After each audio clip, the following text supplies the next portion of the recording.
Pada zaman dahulu kala, di sebuah desa yang terletak di Kabupaten Ngawi, Jawa Timur, hiduplah seorang janda yang dikenal dengan nama Mbok Rondo Tarup. Ia hidup sebatang kara karena tidak memiliki anak dan suaminya telah meninggal dunia. Suatu hari, Mbok Rondo mengangkat seorang anak laki-laki yang masih bayi dan diberi nama Jaka Tarub. Mbok Rondo membesarkan dan merawat Jaka Tarub dengan penuh kasih sayang seperti anaknya sendiri. Jaka Tarub tumbuh menjadi dewasa yang sangat tampan, baik hati, penuh kasih sayang, dan berbakti kepada orang tua. Jaka Tarub mempunyai kegemaran berburu di hutan, tetapi ia tidak lupa untuk selalu membantu ibunya di ladang ataupun di sawah. Suatu hari, Mbok Rondo memanggil dan menanyakan kepada Jaka Tarub tentang menikah. Jaka, sudah saatnya kamu untuk menikah. Mbok sudah tua. Jika suatu saat nanti Mbok meninggal, siapa yang mengurus kamu, Jaka? Tapi aku belum ingin menikah sekarang, Bu. Jika saatnya sudah tiba, pasti aku akan menikah. Baiklah, jika itu keinginanmu, Mbok hanya bisa mendoakan saja. Beberapa bulan kemudian, Mbok Rondo jatuh sakit dan menghembuskan nafas terakhirnya. Jaka Tarub merasa sangat sedih dan menyesal karena belum bisa memenuhi permintaan terakhirnya untuk menikah. Semenjak itu, Jaka Tarub menjadi pribadi yang pendiam dan sering melamun. Ladang dan sawah-sawahnya menjadi terbengkalai, hingga banyak tumbuh semak belukar karena sudah tidak dirawat lagi. Suatu malam, Jaka Tarub tertidur dan bermimpi memakan daging rusa yang sangat lezat.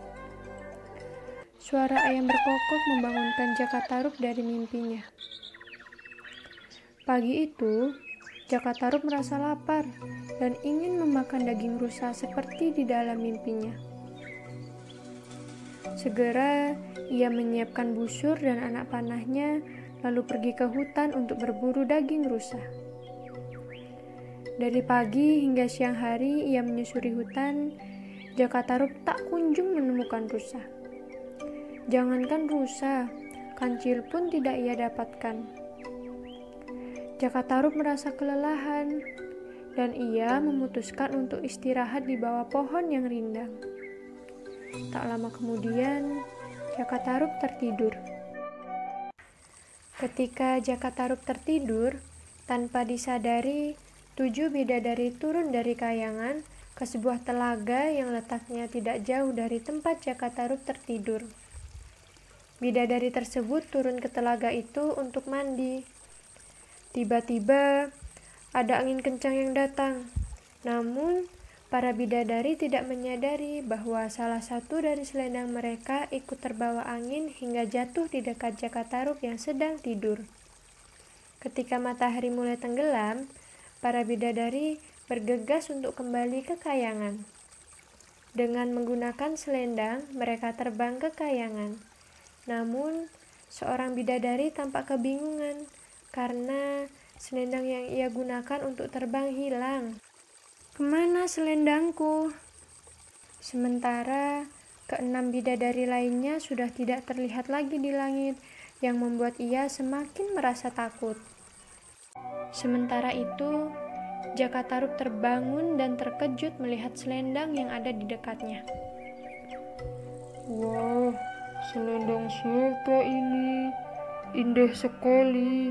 Seumur-umur, aku belum pernah melihat selendang seindah ini.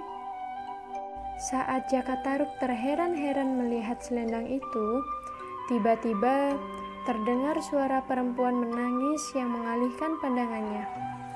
Kemudian, Jaka Tarub menyimpan selendangnya dan mencari sumber suara yang ternyata berasal dari telaga dekat tempat ia tertidur tadi. ia mendapati perempuan yang sangat cantik menangis di pinggir telaga. Kamu siapa? Sedang apa di hutan ini? Apa kamu penunggu hutan ini? Namaku Nawang Wulan. Aku bukan penunggu hutan ini. Aku bidadari yang turun dari kayangan. Selendangku hilang, sehingga aku tidak bisa kembali ke kayangan. Apakah kamu melihat selendangku? Jaka Tarub mengalihkan pertanyaan itu dengan mengajak Nawang Wulan untuk pulang bersamanya. Nawang Wulan, namaku Jaka Tarub. Aku tinggal di desa dekat dengan hutan ini. Sebentar lagi hari gelap. Banyak binatang buas berkeliaran ketika malam hari di hutan ini. Apakah kamu bersedia pulang bersamaku? Nawang Wulan mengikuti ajakan Jaka Tarub untuk pulang ke desanya. Tak lama kemudian, Jaka Tarub dan Nawang Wulan menikah dan dikaruniai seorang anak perempuan yang sangat cantik. Anak perempuan tersebut diberi nama Nawangsih. Selama menikah dengan Nawang Wulan, Jaka Tarub merasa heran karena lumbung padinya tidak pernah habis, padahal Nawang Wulan selalu menanak nasi setiap pagi. Suatu ketika, saat Nawang Wulan menanak nasi, tiba-tiba ia ada keperluan untuk pergi ke sungai. Kang Mas Jaka Tarub, aku sedang menanak nasi, tapi aku ada keperluan di sungai. Tolong jaga apinya, jangan sampai kebesaran atau kekecilan, dan ingat, jangan buka tutup kukusnya.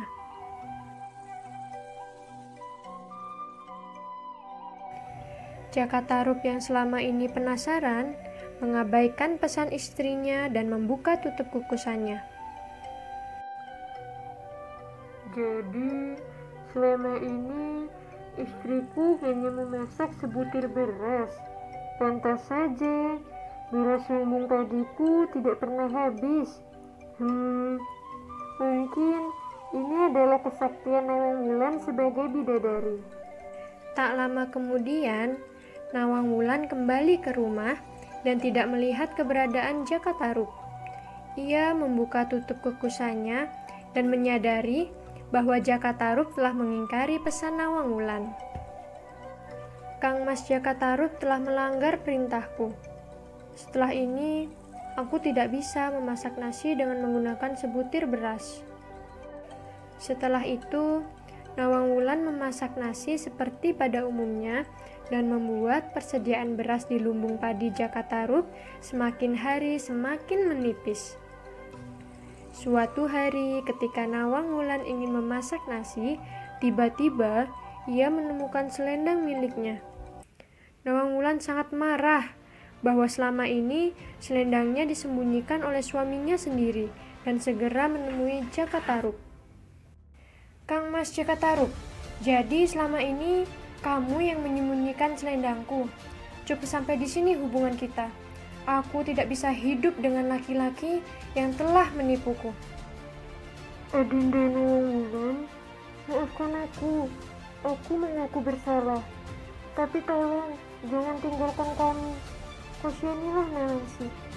Dia masih bayi. Tidak ada kata maaf lagi untukmu.